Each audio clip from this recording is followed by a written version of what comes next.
బాల్కొండ నియోజకవర్గ ప్రజలకు, ముఖ్యంగా నా ఆడబిడ్డలకు, రైతన్నలకు నా హృదయపూర్వక నమస్కారాలు. కాంగ్రెస్ పార్టీ వస్తే మార్పు కోసం, కాంగ్రెస్ పార్టీ వస్తే ప్రజాపాలన తెస్తాము అన్నారు. కానీ గత 16 నెలల్లో ఇలా పాలన చూస్తుంటే, ముఖ్యంగా బాల్కొండ నియోజకవర్గంలో ప్రజాపాలన పేరు మీద ఇవాళ పోలీస్ పాలన నడుస్తూ ఉన్నది, రాక్షస పాలన నడుస్తూ ఉన్నది. దీనికి ఉదాహరణ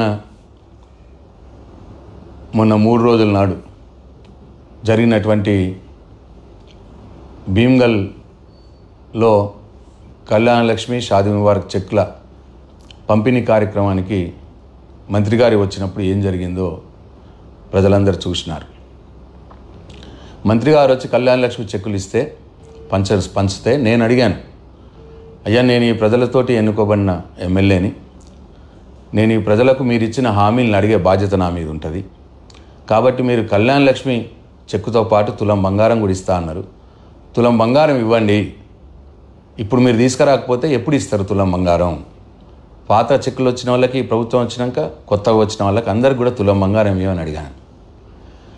తర్వాత 2500 ప్రతి మహిళకి ఇస్తామన్నారు. అది ఎప్పుడు ఇస్తారు అని అడిగాను. ఇవ్వండి అని అడిగాను. తర్వాత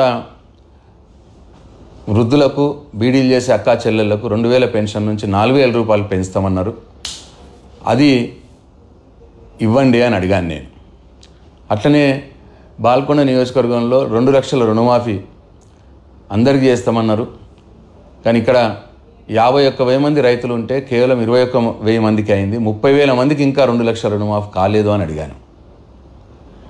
రైతు బంధు ఒకసారి ఎగ్గొట్టిర్రు, ఇంకోసారి ఇప్పుడు మార్చి 31 లోపల ఇస్తామన్నారు. మరి మార్చి 31 అయిపోయింది, ఇప్పటికీ 15,000 అన్నారు. ఆ 12,000 కూడా ఇప్పటికీ 4 ఎకరాల లోపే అయింది. మిగతా వాళ్ళందరికీ తొందరగా ఇవ్వండి అని అడిగాను. 500 బోనస్ అన్నారు. లాస్ట్ టైం 10-20 మందికి ఇచ్చి మొత్తం ఇచ్చినామని చెప్పినారు. అప్పుడు అట్లా చేయకండి, ఈసారి సన్నాలు ఎక్కడ మొత్తం దొడ్డు వడ్లకు అన్ని వడ్లకి ఇస్తామన్నారు. తర్వాత సన్నాలకని మాట మార్చిర్రు. ఆ సన్నాలు కూడా ఈసారి పెట్టిర్రు చాలామంది, అందరికీ ఇవ్వండి అని అడిగాను. ఇవి నేను ప్రజల కోసం నేను అడిగితే ఆ ఫంక్షన్ హాల్లో ఉన్నటువంటి కాంగ్రెస్ పార్టీ కార్యకర్తలు గొడవలు చేసి నన్ను డౌన్ అని నా మీదకి వచ్చినారు. అయినా సరే నేను అన్ని విషయాలు కూడా జూపల్లి కృష్ణారావు మంత్రి గారిని అడిగాను. ప్రజలు ఏవైతే వాళ్ళు ఇస్తామన్నారో హామీలన్నీ కూడా ఇవ్వాలి అని చెప్పి అడిగాను. దానికి సాక్ష్యం ఆ మీటింగ్కి వచ్చిన దాదాపు 800 మంది నా ఆడబిడ్డలు సాక్ష్యం. అక్క చెల్లెలందరూ కూడా చూసారు నేను అడిగింది. సరే అడిగేటప్పుడు వాళ్ళు లోపల గొడవ చేసినారు. నేను సరే సర్దుకపోయాను. కానీ బయట చూడండి మీరు, బయట ఏం జరుగుతున్నదంటే, ఇప్పుడు ఇక్కడ ఇగో వీళ్ళంతా కాంగ్రెస్ పార్టీ కార్యకర్తలు ఫంక్షన్ హాల్ బయట వాళ్ళు నన్ను డౌన్ అంటున్నారు. నన్ను కేసీఆర్ని డౌన్ అంటున్నారు. వాళ్ళు ఫ్రీ ఉన్నారు. ఎవ్వరు కూడా పోలీసు వాళ్ళు వాళ్ళకి అడ్డం లేరు. మీరు చూడండి, ఏ పోలీసు అయినా కూడా వాళ్ళకి అడ్డం లేడు. ఫ్రీగా ఉన్నారు. జై కాంగ్రెస్ అంటున్నారు, నన్ను డౌన్ అంటున్నారు. అదే ఇటువైపు బీఆర్ఎస్ పార్టీ కార్యకర్తలు ఉన్నారు. ఈ బీఆర్ఎస్ పార్టీ కార్యకర్తలు పాపం ప్లకార్డులు పెట్టుకున్నారు, తులం బంగారం ఇవ్వమని. అవన్నీ గుంజుకున్నారు. మొత్తం పోలీసులు అడ్డున్నారు వాళ్ళకి. అంటే కాంగ్రెస్ పార్టీ కార్యకర్తలకేమో ఫ్రీగా వదిలేసారు, బీఆర్ఎస్ పార్టీ కార్యకర్తలను మొత్తం పోలీసు అడ్డంగా నిలబడ్డారు. పోనీ నిలబడ్డారు కదా అని అనుకుంటే ఇమీడియట్గా లాఠీ చార్జ్ స్టార్ట్ చేసారు. చూడండి ఎట్లా కొడుతున్నారో లాఠీలతోటి. చూడండి మా కార్యకర్తలను ఎట్లా కొడుతున్నారో లాఠీలతోటి. చాలా అన్యాయంగా, దుర్మార్గంగా ప్రజల కోసం తులం బంగారం అని అడుగుతున్న మా కార్యకర్తల్ని ఎట్లా కొడుతున్నారో చూడండి. ఒకవైపు నిలబడి అడుగుతున్నారు. అది కూడా వీళ్ళు కొట్టడం వల్ల దెబ్బలు ఎట్లా తాకినాయో ఒకసారి చూడండి. ఇక చూడండి మోచేతు, ఇక చూడండి ఎట్లా కమిలిపోయినాయి లాఠీ దెబ్బలతోటి. ఇక కట్లు కట్టేసిర్రు. ఇక ఈయనకి ఇక్కడ, ఇక ఈయన ఈ మట్ట మీద చూడు ఎంత ఉబ్బింది. అది మొత్తం కొడితే దెబ్బలు కొడితే. ఇక ఈయనకి భుజం మీద ప్లస్ ఈ మోచేతికి మొత్తం కూడా కొడితే వాసి ఉబ్బినాయి. ఇక ఈయన కాలు, ఇక ఈయనకి ఎట్లా ఉబ్బింది చూడండి, ఈడ ఎర్రగా కందిపోయి ఉబ్బింది. ఇక ఈయనకి ఇక చెయ్యి, ఈ చెయ్యి మీద ఇగో మొత్తం బొటన వేలు, ఈ వేలు మీద, ఈయనకి భుజం మీద. ఇగో వీడియో చూడండి ఎట్లా తాకినాయో, వాళ్ళకు ఎట్లా కందిపోయినాయి, ఎట్లా తాకినాయో, ఎంత దుర్మార్గంగా కొట్టినారో పోలీసులు చూడండి. ఎందుకు ఇది? మేము చేసిన తప్పేంది? కేవలం తులం బంగారం ఇవ్వండి, మీరు ఇచ్చిన హామీ నెరవేర్చండి, 2500 ఇవ్వండి ప్రతి మహిళకు, 4000 పెన్షన్ పెంచుతామన్నారు పెంచండి, మా బీడీలు చేసే అక్కా చెల్లెళ్లకు, వృద్ధులకు, రుణమాఫీ అందరికి చేయండి, సగం మందికి అయింది, రైతు బంధు అందరికీ ఇవ్వండి, 4 ఎకరాల లోపలే ఇచ్చినారు, ఒకసారి ఎగరగొట్టిర్రు అని మేము అడిగిన పాపానికి, ఈ ప్రభుత్వాన్ని మేము నిలదీసిన పాపానికి ఇగో ఇంత ఘోరంగా లాఠీ చార్జ్ చేసి లాఠీలతోటి దెబ్బలు కొట్టిర్రు. ఇదే కాదు, ఇక ఇదైంది కదా. ఇదైన తర్వాత తెల్లారే సునీల్ రెడ్డి గారు నిన్న Balkonda Congress party in-charge press meet పెట్టి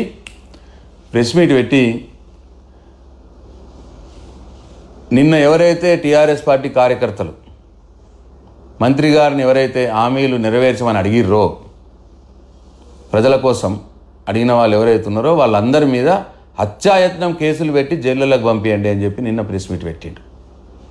ఆయన ప్రెస్లో చెప్పగానే 3 గంటల్లోనే, ఒక 3 గంటల తర్వాత పోలీసులు ఇప్పుడు ఎవరైతే దెబ్బలు తిన్నారో వీళ్ళందరి మీద 33 మంది మీద, నాతో పాటు నా మీద కూడా 33 మంది మీద కేసులు పెట్టిర్రు.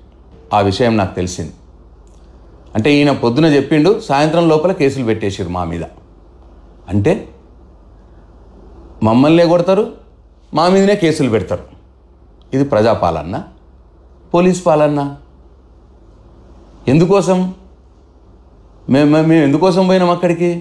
మంత్రి గారు వచ్చిర్రు, అయ్యా మీరు చెప్పిన హామీలు నెరవేర్చండి అని అడగటానికి పోయినాం. అడిగితే తప్ప? ప్రతిపక్షంగా మేము చేయాల్సింది ఏంది? మీరు హామీలు ఇచ్చినవి నెరవేర్చమని అడగడమే మా బాధ్యత. డెఫినెట్గా ప్లకార్డులు పట్టుకొని అడిగినాం, స్లోగన్స్ ఇస్తూ అడిగినారు మా కార్యకర్తలు. తప్పేముంది దాంట్లో? ప్రజాస్వామ్యంలో మేమేం మంత్రి మీదకి పోలేదు. ఒక పక్కన నిలబెట్టిరు పోలీసు వాళ్ళు మా కార్యకర్తల్ని, పక్కన నిలబడి అడిగినాం, స్లోగన్స్ ఇచ్చినాం. అంత మాత్రాన లాఠీలతో కొట్టిర్రు మమ్మల్ని. మళ్ళీ ఇప్పుడు మా మీదనే కేసులు పెడతారట, పెట్టిర్రట నిన్న, మమ్మల్ని జైలుకు పంపుతారట. ఆలోచన చేయాలని చెప్పి నేను అడుగుతా ఉన్నా. నా ఆడబిడ్డల్లారా, నా రైతన్నల్లారా, మా కార్యకర్తలు లాఠీ దెబ్బలు తిన్నది ఏదో వారి ఇంటి కోసం అడగటానికి కాదు, వాళ్ళకేదో పనులేమన్నందుకు కాదు. వాళ్ళు లాఠీ దెబ్బలు తిన్నది మీకోసం, మీకోసం. మీకు 2500 రూపాయలు ప్రతి నెల వాళ్ళు ఇస్తామన్నది ఇవ్వమని అడిగినందుకు, తులం బంగారం ఇస్తామన్నది ఇవ్వమని అడిగినందుకు, 2000 పెన్షన్ 4000 రూపాయలు పెంచమన్నందుకు, మొత్తం రుణమాఫీ చేయమని రైతన్నల కోసం అడిగినందుకు, రైతు బంధు, రైతు భరోసా అందరికీ వెయ్యమని రైతుల కోసం అడిగినందుకు, 500 వడ్ల బోనస్ అందరికీ ఇవ్వమని రైతుల కోసం అడిగినందుకు మా కార్యకర్తలు, టీఆర్ఎస్ పార్టీ కార్యకర్తలు లాఠీలు దెబ్బలు తిన్నారు. ఇవాళ వాళ్ళు కేసులు కూడా పెట్టిర్రు. నేను ఈ సందర్భంగా ప్రభుత్వానికి, కాంగ్రెస్ పార్టీ నాయకుడికి, పోలీసులకు, మీరెన్ని అక్రమ కేసులు పెట్టినా మా ఆత్మస్థైర్యం, మా ధైర్యం, మా కార్యకర్తల యొక్క ధైర్యాన్ని మీరు వమ్ము చేయలేరు. టీఆర్ఎస్ పార్టీ పక్షాన, ప్రజల పక్షాన మేము తప్పకుండా పోరాడుతూనే ఉంటాం. మీ కేసులకు బెదరం. మా ఆత్మస్థైర్యాన్ని, మా ధైర్యాన్ని ఇళ్ళ మీద కేసులు పెడితే వీళ్ళు ఇంట్లోకెళ్ళి వెళ్ళరు, ఇక మమ్మల్ని అడగరు అని మీరు అనుకుంటున్నారేమో. ఇంతకు రెట్టింపు ఉత్సాహంతో, రెట్టింపు కసితో ప్రజలకు మీరు మొన్న ఎన్నికల్లో మీరు ఇచ్చిన ప్రతి హామీ మీరు నెరవేర్చేదానిక, ప్రజలకు చెందేదానిక మేము పోరాటం చేస్తూనే ఉంటాం. మీ అక్రమ కేసులతోటి, మీ లాఠీ దెబ్బలతోటి మమ్మల్ని భయపెట్టాలని చూస్తే మీ అపోహ మాత్రమే. కాబట్టి ప్రజలారా, మా ఈ పోరాటానికి నా బాల్కొండ నియోజకవర్గంలోని ఆడబిడ్డలు, నా రైతన్నలు మాకు అండగా ఉండాలి, మేము మీకోసమే పోరాడుతున్నాం, ఇది గమనించాలని చెప్పి మిమ్మల్ని కోరుతా ఉన్నా. జై తెలంగాణ.